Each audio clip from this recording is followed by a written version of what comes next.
Hello good morning everyone, welcome to mommy's tales. ఈరోజు మీకు ఒక కొత్త రెసిపీ పరిచయం చేయబోతున్నాను. అదే స్టార్ ఫ్రూట్ పప్పు.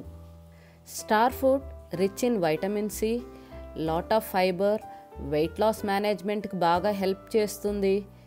సీజనల్గా దొరికే ఈ వెజిటేబుల్స్ కానీ ఫ్రూట్స్ కానీ మన డైలీ డైట్లో ఇంక్లూడ్ చేసుకుంటే మన ఇమ్యూనిటీ అనేది పెరుగుతుంది. స్టార్ ఫ్రూట్ పప్పు ఈజీగా, హెల్దీగా, సింపుల్గా ఎలా తయారు చేసుకుందామో చూసేద్దామా?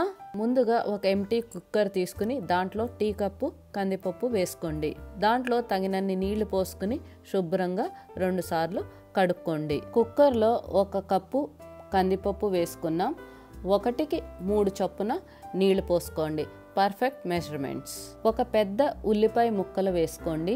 2 నుంచి 3 పచ్చిమిరకాయల చీలికలు, 1 పెద్ద టమాటాని ముక్కలుగా కోసుకుని వేసుకోండి. 1/2 టీ స్పూన్ పసుపు వేసుకుని కుక్కర్ మూత పెట్టుకుని 2 విజిల్లు రానియండి.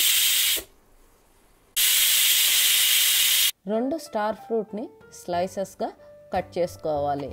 కట్ చేసుకున్న స్టార్ ఫ్రూట్లో నుంచి చిన్న చిన్న సీడ్స్ అనేది ఉంటాయి, అవి రిమూవ్ చేసుకోవాలి. స్టార్ ఫ్రూట్ పుల్ల పుల్లగా, తీయ తీయగా, చాలా టేస్టీగా ఉంటుంది. స్టవ్ మీద గిన్నె పెట్టుకొని 1 table spoon oil, 1 table spoon నెయ్యి వేసుకుంటే పప్పుకూర తిరగమాతకి టేస్ట్ అనేది ఎన్హాన్స్ అవుతుంది. 1/2 టీ స్పూన్ ఆవాలు, 1/2 టీ స్పూన్ మినపప్పు, 1/2 టీ స్పూన్ శనగపప్పు, 1/2 టీ స్పూన్ జీలకర్ర, 2 రెబ్బల కరివేపాకు వేసుకుని దంచుకున్నవి 2-3 వెల్లుల్లి రెబ్బలు. ఇది ఆప్షనల్. 1 చిన్న ఉల్లిపాయ ముక్కలుగా కోసుకొని వేసుకోవాలి. ఇందాక కోసి పెట్టుకున్న స్టార్ ఫ్రూట్ ముక్కలు కూడా దీంట్లో వేసుకోవాలి.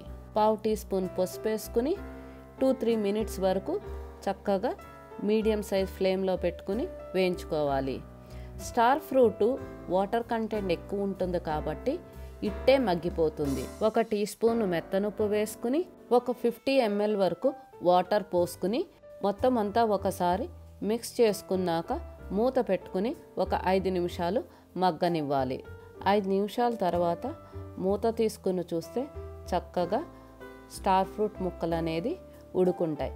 ఒకసారి మిక్స్ చేసుకోండి. కుక్కర్ చల్లారి ప్రెషర్ రిలీజ్ అయ్యి ఉంటుంది.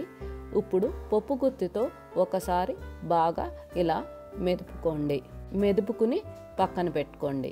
1 టేబుల్ స్పూన్ కారం వేసుకుని చిటికెడు ఇంగ వేసుకుని ఒకసారి మొత్తం అంతా మిక్స్ చేసుకున్నాక ఈ పోపుని పప్పులోకి ట్రాన్స్ఫర్ చేసుకోండి. 1 నిమ్మకాయ పిండుకున్న తర్వాత ఒకసారి మొత్తం అంతా కలుపుకుని సర్వింగ్ డిష్లోకి ట్రాన్స్ఫర్ చేసుకోండి.